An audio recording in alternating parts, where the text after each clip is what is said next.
आप ऐसा मत। अच्छा, थैंक यू। तो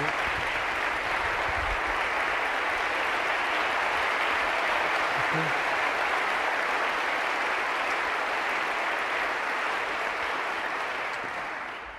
यहाँ आने के लिए बहुत बहुत शुक्रिया।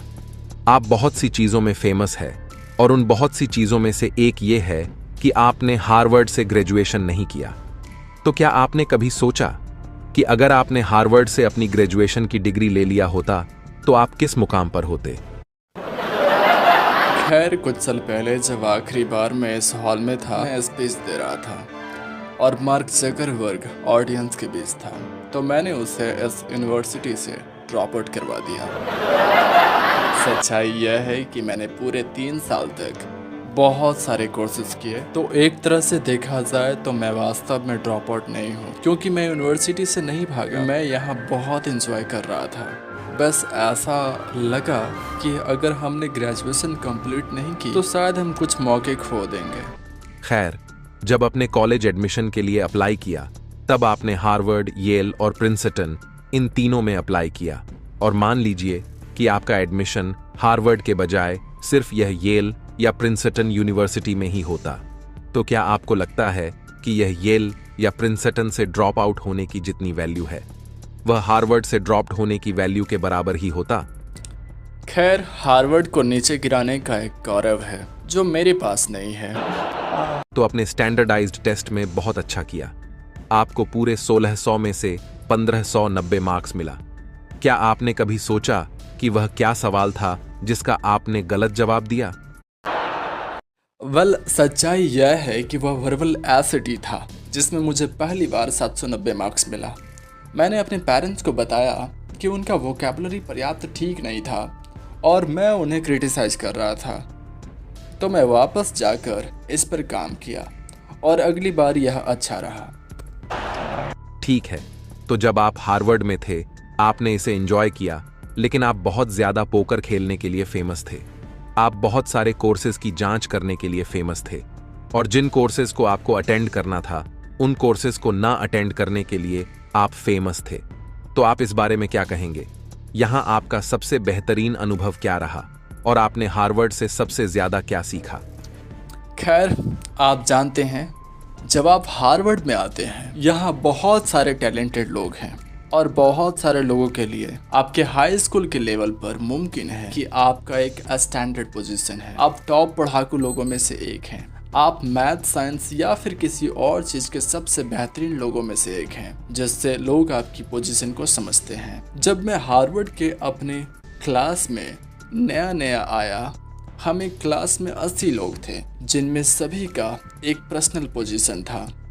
मैं मैथ में सबसे अच्छा हूँ और इसलिए हमारे पास 79 फ्रॉड लोग थे। तो मैंने सोचा मुमकिन है मैं इनमें सबसे अच्छा नहीं हो सकता। हालांकि एक बहुत ही अच्छा आदमी एंडी ब्रेटरमैन, जो न्यूयॉर्क में एक वकील है, वह क्लास में सबसे अच्छा था। तो मैंने निर्णय लिया कि मैं उस क्लास में कभी नहीं जाऊंगा जिसमें उसने एडमिशन लिया है। तो मेरे 1 महीने के अंदर ही मैंने पाया कि यही मेरा यूनिक पोजीशन था और मुझे उम्मीद था कि बाकी दूसरे 80 लोग मेरा पोजीशन चुराएंगे, लेकिन ऐसा हुआ कि किसी और ने मुझे फॉलो ही नहीं किया। लेकिन शुरुआत में आपने मैथ में महारत हासिल करना चाहा और आखिरकार आपको एहसास हुआ कि कोई भी मैथ में बेहतर हो सकता है, तो इसलिए आपने मैथ में अपनी डिग्री के लिए अप्लाई करने का निर्णय लिया। क्या यह सच है? यकीनन मैथ में मुझसे ज़्यादा अच्छे लोग थे। मेरा मतलब है मैंने मैथ लिया और इसमें अच्छा स्कोर किया, लेकिन मैं टॉपर नहीं था। मेरा मैथ के लिए अप्लाई करने का मेन कारण यह था कि हार्वर्ड के पास यह अजीब रूल था कि जैसे आप किसी मूवी क्लास या पॉलिटिकल क्लास में जाने की कोशिश कर रहे हैं तो उनमें बहुत भीड़ होती थी, और अगर आपने मैथ के लिए अप्लाई किया हो तो आप उन क्लासेस के लिए यह दिखावा कर सकते हैं कि आपने मैथ के लिए अप्लाई किया है, और फिर आपके साथ ऐसा व्यवहार किया जाएगा जैसे कि आप उस फील्ड में अपनी डिग्री ले रहे हैं। लेकिन वे लोग आपको कभी नीचे नहीं दबाएंगे। तो आप इसे अपने तरीके से इसका इस्तेमाल कर सकते हैं। और बहुत सारे इकोनॉमिक्स के कोर्सेज थे, माइक स्पेंस के माइक्रो इकोनॉमिक कोर्स के साथ साथ कई दूसरे कोर्स थे जिनमें मैं जाना चाहता था। तो अगर मैंने मैथ से इकोनॉमिक्स के लिए अप्लाई ना किया होता तो मैं उनमें नहीं जा पाता। तो यह एक बहुत अच्छा डिसीजन था। ठीक है, कुछ साल पहले आपको हार्वर्ड से एक ऑनरेरी डिग्री मिला। इनकी पत्नी ड्यूक यूनिवर्सिटी गई। उसके पास असली डिग्री है। दरअसल उसके पास 2 डिग्री है और दोनों ड्यूक यूनिवर्सिटी से ही है। इस साल इनकी पत्नी को ड्यूक से ऑनरेरी डिग्री मिला और आपको कुछ साल पहले हार्वर्ड से ऑनरेरी डिग्री मिला, और उसमें आपने कहा कि आप रेडक्लिफ हॉस्टल में रहना चाहते थे क्योंकि आपने यह निष्कर्ष निकला कि वहां पुरुषों की तुलना में महिलाओं की संख्या ज्यादा थी। अगर आप रेडक्लिफ में रहते तो आपके लिए डेट पर जाने का बहुत अच्छा मौका था। यहाँ अभी बहुत कम चांस है। तो यह काम नहीं किया। उनके पास हैमबर्गर्स भी था। आप हैमबर्गर्स ले सकते थे चाहे वे कुछ भी परोस रहे हों। यह एक्साइटिंग था।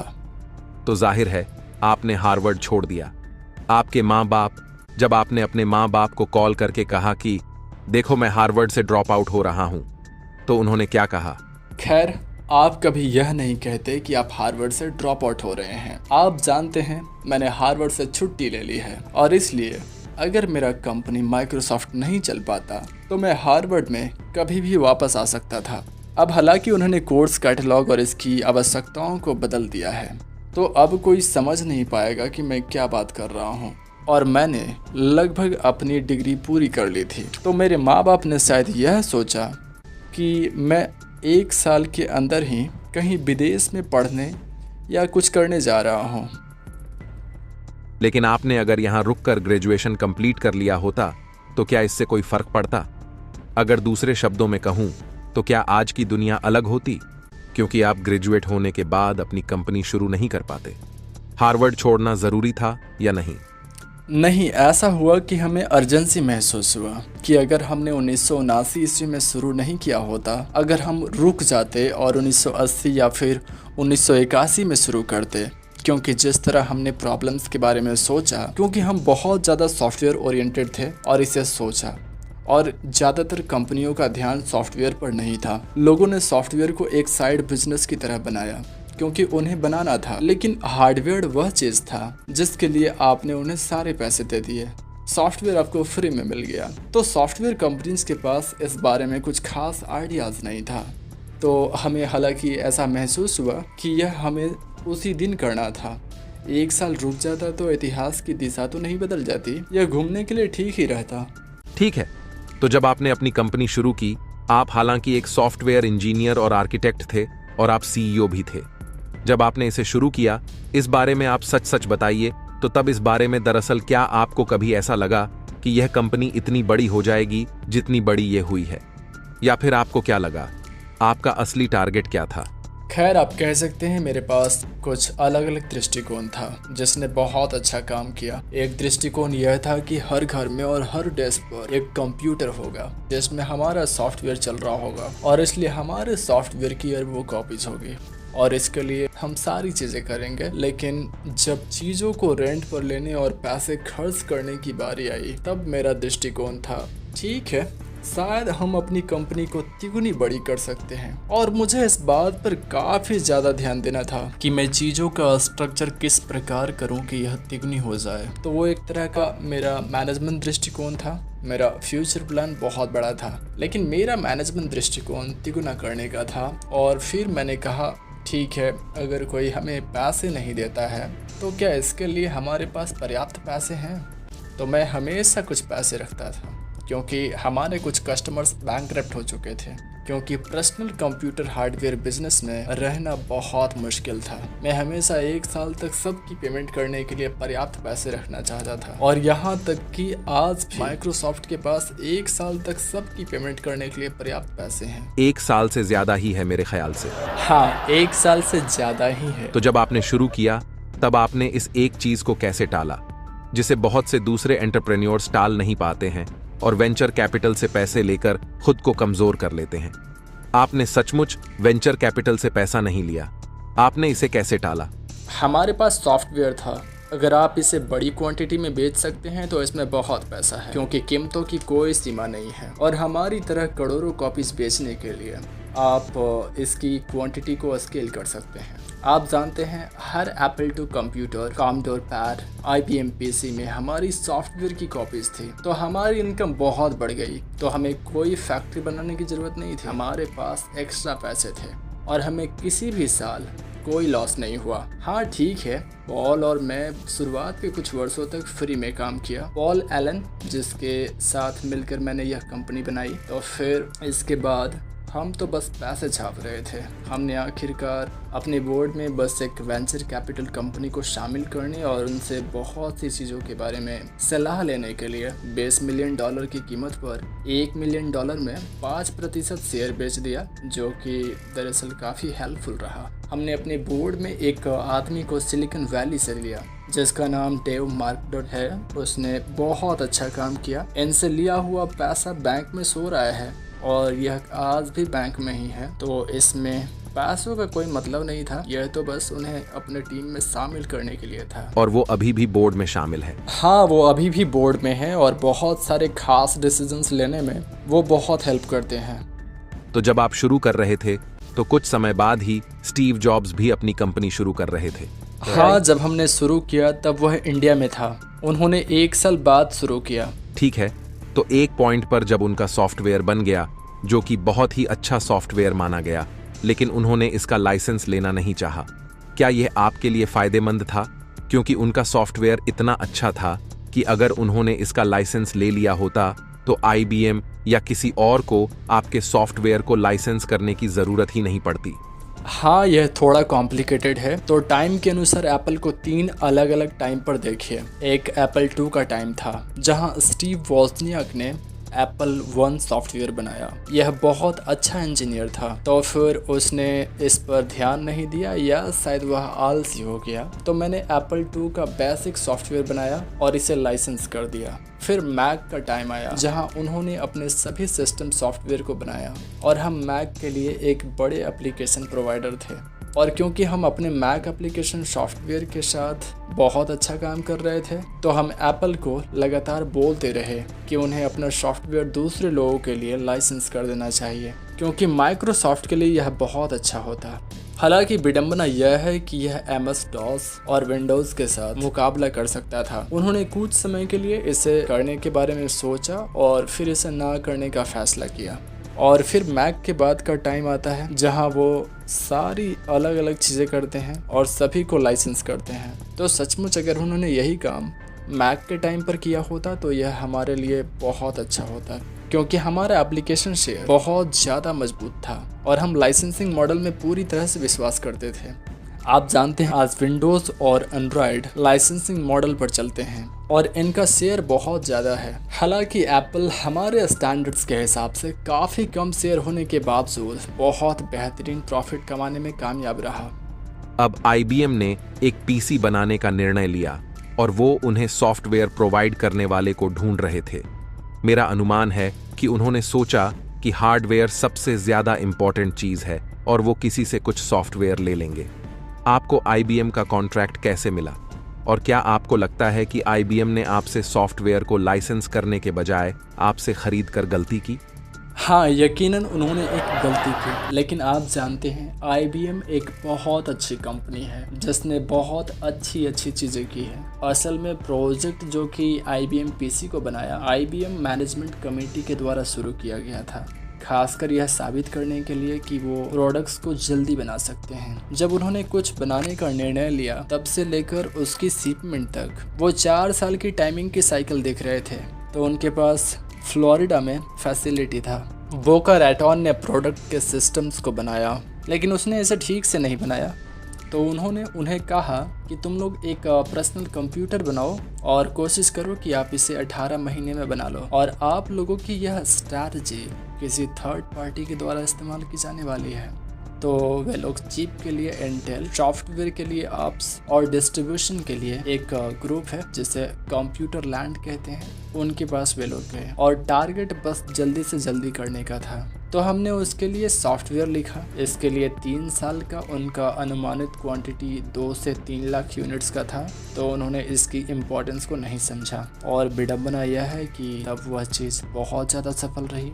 तो इसे अनदेखा कर वो वर्ड प्रोसेसर और छोटे बिजनेस मशीन के प्रति समर्पित हो गए और वे पूरी तरह से इस छोटे से ग्रुप के कब्जे में आ गए और इसलिए वास्तव में उन्हें नहीं पता था कि इसकी क्वांटिटी इतनी ज़्यादा होने वाली है। मेरा मतलब है, जिस तरह उन्होंने हमारे साथ बातचीत की, हमने सोचा कि इसकी क्वांटिटी तो बहुत ही ज़्यादा होने वाली है, लेकिन उन्होंने यह नहीं सोचा और इस तरह उन्हें लगा कि उन्हें अच्छी डील मिल गई, जो कि उन्हें मिला ही नहीं। ठीक, तो उन दिनों आप कुछ हद तक स्टीव जॉब्स के एप्पल के कंपटीटर थे, लेकिन एक टाइम पर उन्हें पैसों की ज़रूरत थी और फिर आपने एप्पल को कोर्ट से बेल लेने के लिए कुछ पैसे दिया था।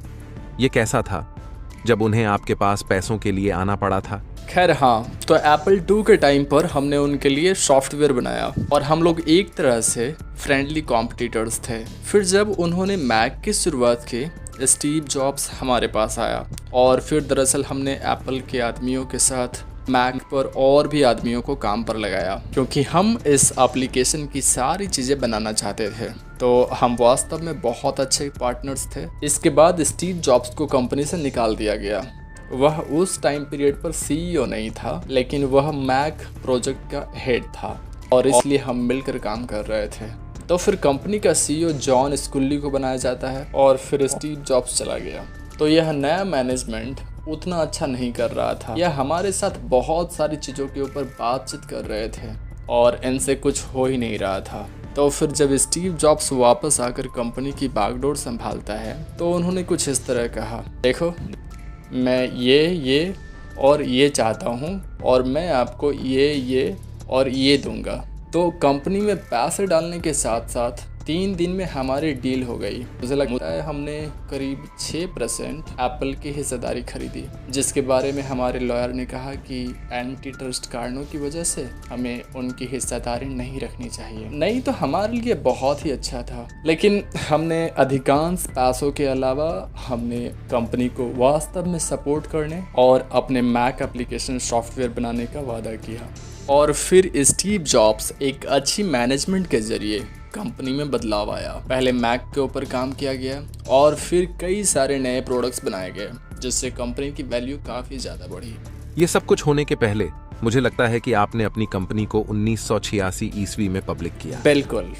और आपका उम्र लगभग 31 साल था, है ना? तो आपका उम्र 31 साल था और कम से कम अखबारों में तो आप बहुत अमीर थे। क्या आपको उस समय लगा कि यह कंपनी जितनी बड़ी थी उससे कहीं ज़्यादा बड़ी होगी? और क्या आपने यह एहसास किया कि आप कितने अमीर थे, या फिर आप जितनी कड़ी मेहनत कर रहे थे उतनी ही कड़ी मेहनत बस करते रहे?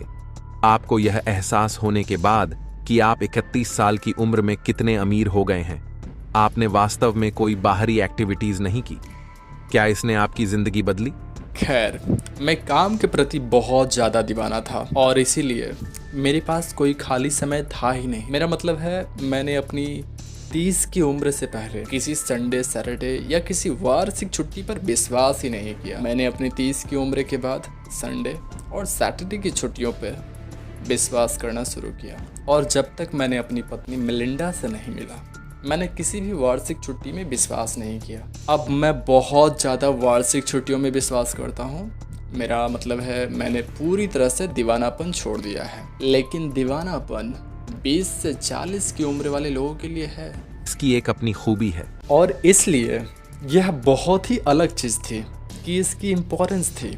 मैंने नॉन प्रॉफिट ऑर्गेनाइजेशंस और चैरिटेबल ट्रस्ट के बारे में पढ़ना शुरू किया, क्योंकि यह आइडिया था कि किसी दिन मैंने सोचा शायद मुझे अपनी 60 की उम्र होने पर मैं कुछ रिसोर्सेज दे दूंगा।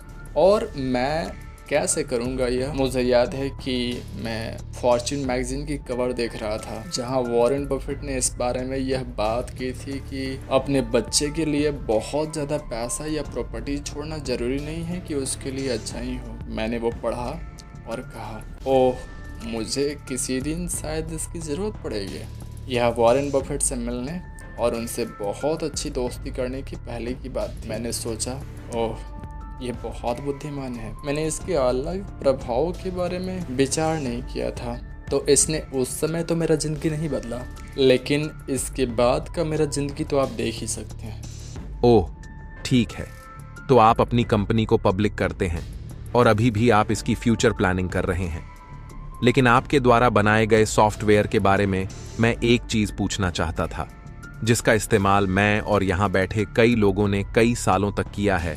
तो क्यों जब मैं अपना सॉफ्टवेयर और कंप्यूटर ऑन करना चाहता हूँ, क्या मेरे पास 3 उंगलियों का होना जरूरी है, जो कि कंट्रोल, ओल्ट और डिलीट है? ये क्या है? ये कहाँ से आया? ये किसका आइडिया था? खास तौर पर क्योंकि जब आप अपना कंप्यूटर ऑन करते हैं आपको स्क्रीन पर कुछ दिखाई देता है और आखिरकार आप उसमें अपना पासवर्ड टाइप करते हैं। आप कीबोर्ड के साथ कुछ करते हैं जो दरअसल हार्डवेयर में हार्ड कोडेड सॉफ्टवेयर को बहुत ही छोटे लेवल पर सिग्नल देता है। फिर वही वास्तव में ऑपरेटिंग सिस्टम में लेकर आता है जिसकी आप उम्मीद करते हैं, ना कि यह सॉफ्टवेयर का बस वो अजीब हिस्सा है जो आपको एक लॉगिन स्क्रीन दिखाता है, फिर आपकी पासवर्ड लेता है और फिर यह वो कर पाता है। तो हमारे पास एक ही बटन हो सकता था, लेकिन जिस आदमी ने IBM का कीबोर्ड डिज़ाइन किया था उसने हमें हमारा एक ही बटन देना नहीं चाहा। तो हमने एक छोटे लेवल पर प्रोग्रामिंग की, जो कि हमारी गलती थी।